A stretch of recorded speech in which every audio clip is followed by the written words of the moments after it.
Watch and pray that ye enter not into temptation. The spirit indeed is willing, but the flesh is weak. So even in his rough time, even in his being overwhelmed with everything that he had to do, he still was encouraging the disciples.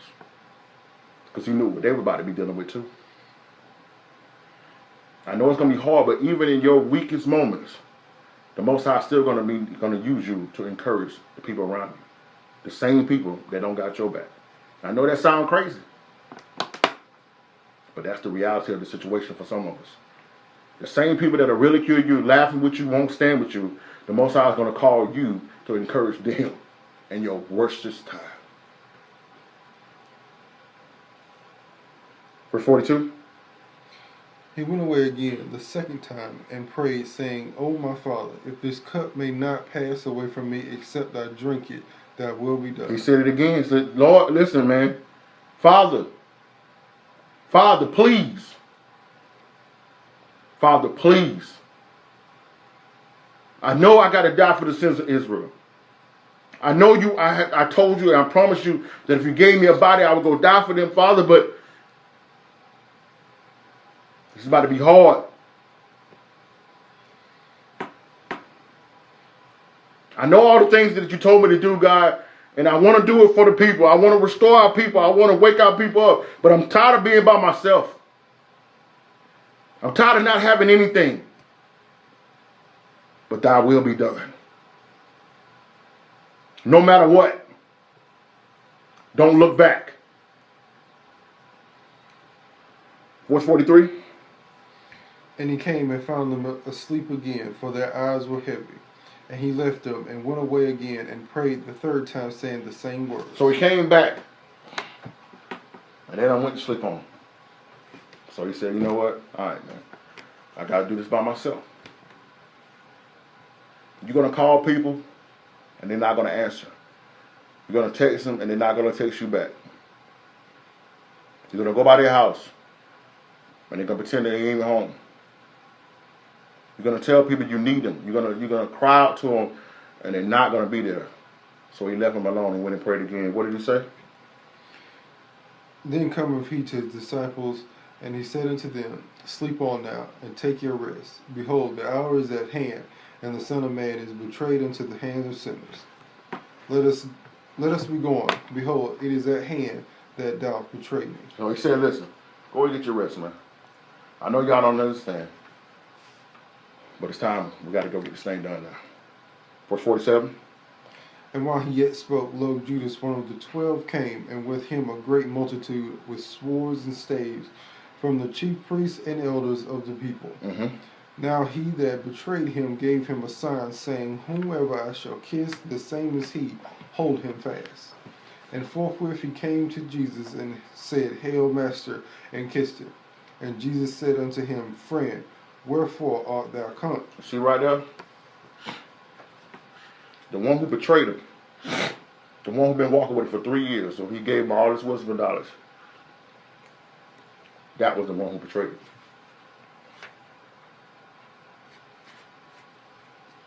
See, that's what sometimes that really destroys us the most. It's because the people that we're sacrificing for, the people that we're giving everything up for, is the one that the enemy used to betray us. The one the enemy used to lie to us. The one the enemy uses to distract us. But look at how Christ responded to him. How did Christ respond to him? Then they came and laid hands on Jesus and took him. No, we start back to the verse 50 again. And Jesus said unto them, Friend, where art thou come? Why did you come? Friend. He gave him another opportunity because he knew what he was there for. So friend, why did you come? And then what happened? Then they came and laid hands on Jesus and took him. Mm-hmm. Verse 51. And behold, one of them which were with Jesus stretched out his hand and drew his sword and struck a servant of the high priest and smote off his ear. That was Peter. You can see that over in John. John makes it clear who it was. That was Peter. He cut off one of the ears of one of the soldiers. Then said Jesus unto him, Put up again thy sword in his place, for all that take the sword shall perish with the sword. That's what I'm trying to get you to understand right now, people. You're out here living by the gun, you're gonna die by it. If you think you're gonna be able to fight your way to some rights, you're gonna die in the streets. You think you're going to be able to stronghold some rights in this country? You're going to die in the streets. Verse 53. Thinkest thou that I cannot now pray to my Father, and he shall presently give me more than 12 legions of angels? Now that's key. Christ let him know right there, I don't have to do this. You understand? And some of you right now, with some of the things that you got going on, you really don't have to do this. I could get out of this if I really wanted to. But what I told people a long time ago, that the easiest route is not always the best route to take. Christ said, don't you know, man, if I wanted to get away from this, no man take my life. I'm laying my life down. And that's the same thing you got to do. You can't do this by coercion, by persuasion. That's why we don't come on here and scream and holler at you. We just give you the truth. We're not going to tell you you're going to go to hell, you're going to do this. No, we just give you the truth. Because you're going to have to lay your life down for Christ. Not nobody take it from you. So look what happened. Verse 53. Verse 54.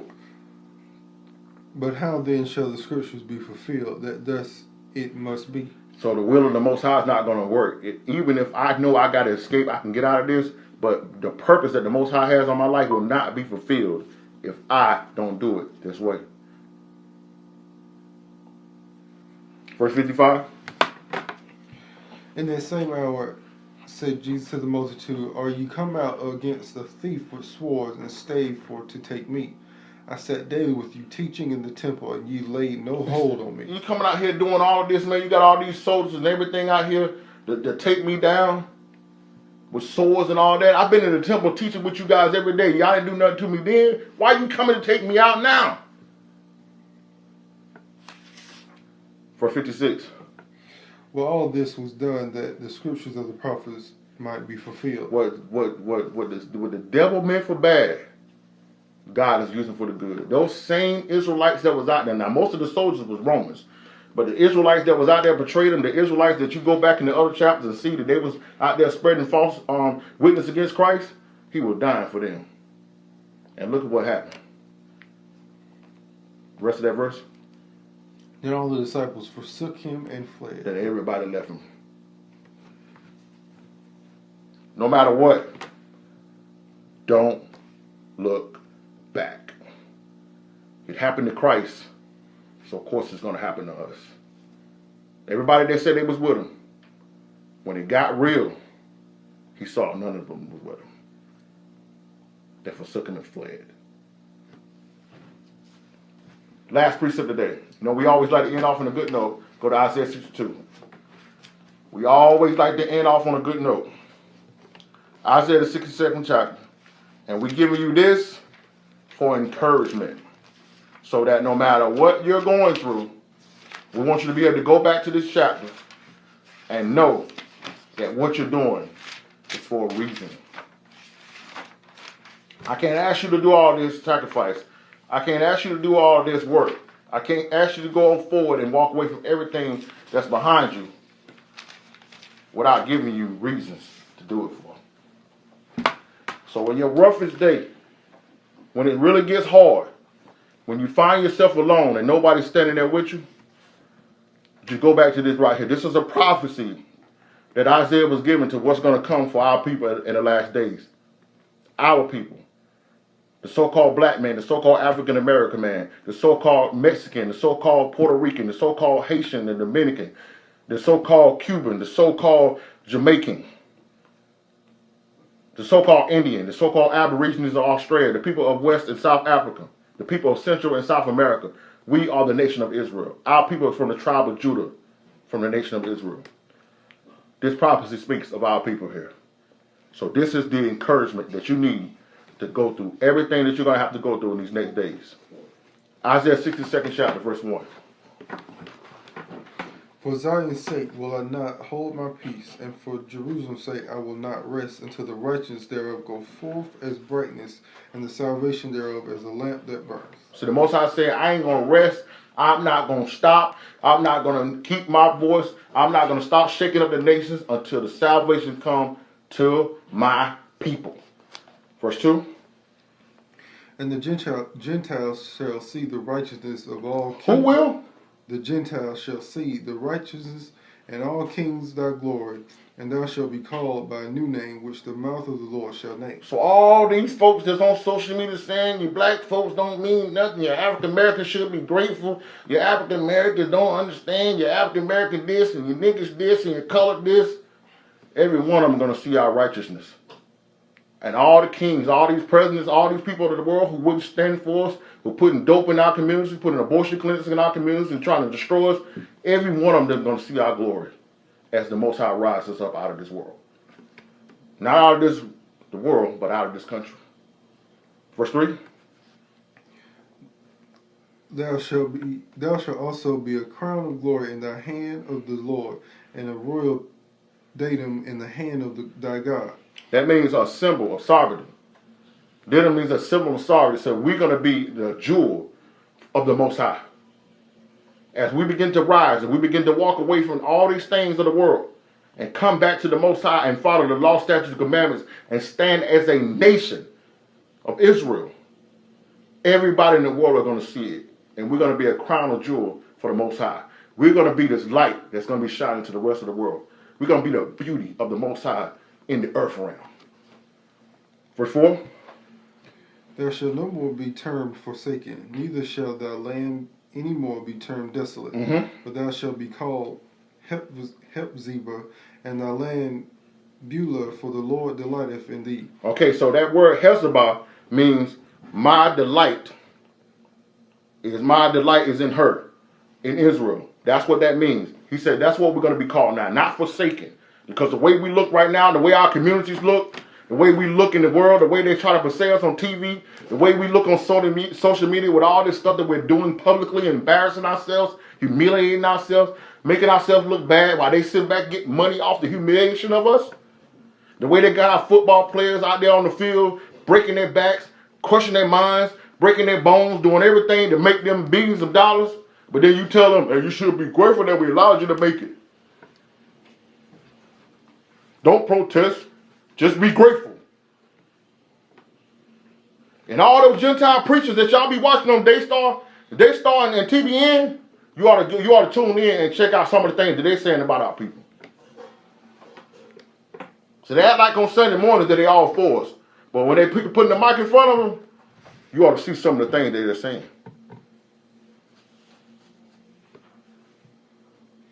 Verse 5. For as a young man marrieth a virgin, so shall thy sons marry thee. And as thy bridegroom rejoiceth over the bride, so shall thy God rejoice over thee. You hear that? The way you look at that woman when you get married, that's the way the Most High is looking at us right now as we stepping away from the things of the world. Rejoicing over us. Verse 6. I have set watchmen upon thy walls, O Jerusalem, which shall never hold thy peace day nor night. Ye that make mention of thy Lord, keep not silent. That's what we're doing. We watchmen. We ain't keeping silent. We proclaiming it no matter who wants to hear it.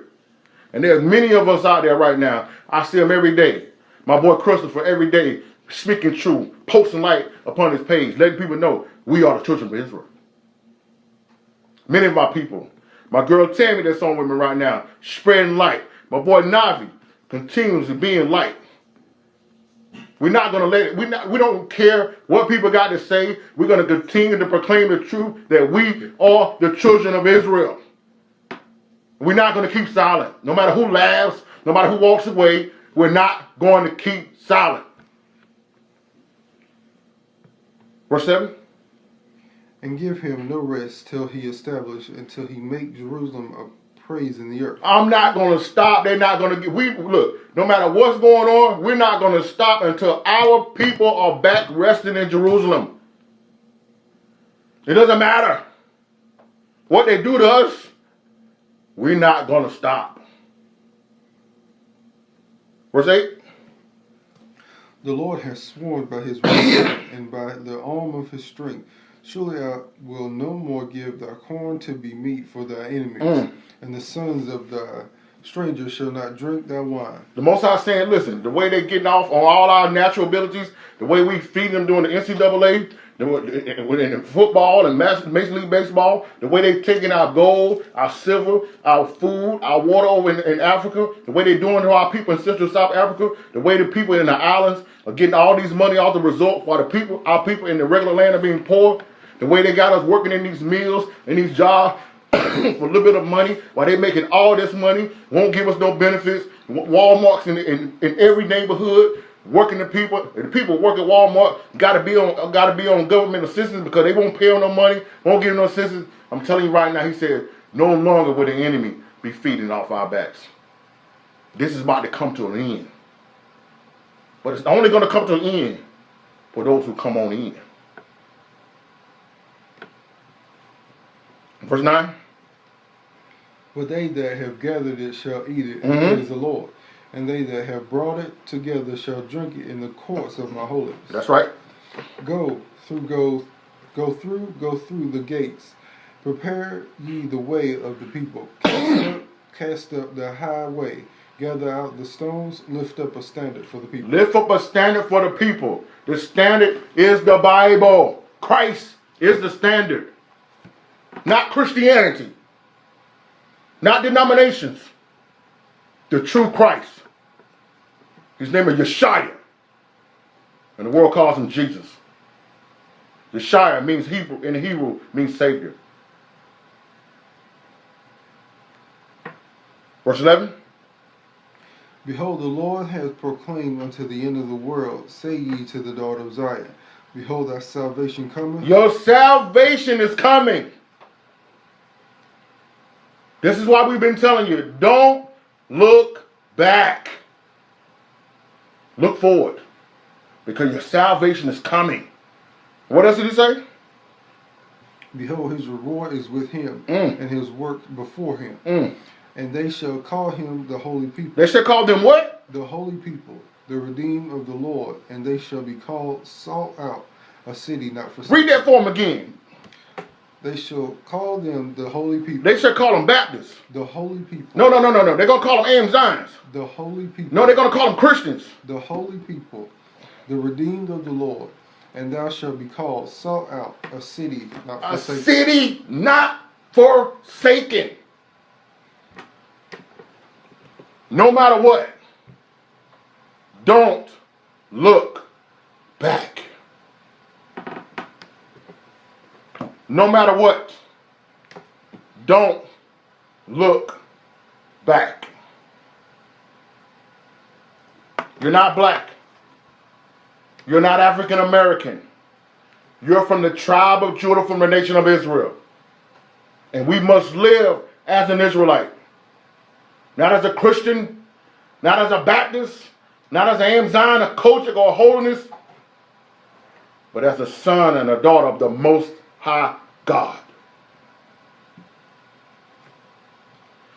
It's going to get difficult. It's going to get hard. But we cannot be caught up in the distractions of the world anymore. Shun profane and vain Babylon. Don't get into no more arguments with people. Stop debating with people. Let people say all the racist things, all the belittled things they want to say. Because the Bible says in Matthew the 13th chapter that man shall give an account for every idle word that come up out of his mouth. Either you shall be justified or you shall be condemned. So for every word they speak against us, the Most High is the only thing that we're going to write it down. This is why we gave you the precept in 2nd Ezra, the 9th chapter, verse 8, 9, verse 7 through 9, and verse 13. Don't worry about what's going to happen to the unrighteous. You worry about what's going to be the reward of the righteous. And make sure you line up with the will of the Most High God. Now, we want to thank each and every one of you for being with us throughout the day. We want to tell you that we love you, and we appreciate you standing with us. We appreciate your prayers. We appreciate your encouragement that some of you guys send to me throughout the week. We definitely appreciate the brethren being with us and standing with us. Your support means the world to us. Please know this. But we're not going to stop. We're going to continue to move forward, and we're going to do what thus says the Lord. no matter who's with us, who's not against us. Do have a special couple of announcements that we want to say. Next month, look for us in the Eagle Springs area. Excuse me, not excuse me, I got ahead of myself. October the 14th. Shalom, brother. Shalom. October the 14th, we're taking the Awakening on the road. We're going to be in Raleigh, North Carolina with my brother, Pastor Bernice Burroughs, and his wife, Teresa Burroughs, at Holy Transformation Ministries. We're going to be doing a men's event there, and we're taking the Awakening on the road to the Raleigh area. We're going to broadcast live from their church. Now, look on my page, on my events, you'll see all the information there. We would love all the men that's in the Raleigh area, the Durham area, the Fuquay Arena, the Cary area, those that's in Fayetteville and Sanford area. We would love for you to come up there, be on site. But we're going to take this thing on the road, and we're going to go out there, and we're going to be speaking to the men and empower the men to stand, because we need our men to be on one accord. So we're really excited about taking this thing on the road and broadcasting live from Holy Transformation Ministry. So if you're in that area, we would love for you to be there on site with us as we go forth and do a lesson there 2 weeks from today. Next month, in November, we're going to be in the Eagle Springs area for Operation Rescue for our men's conference. So we're really excited about that.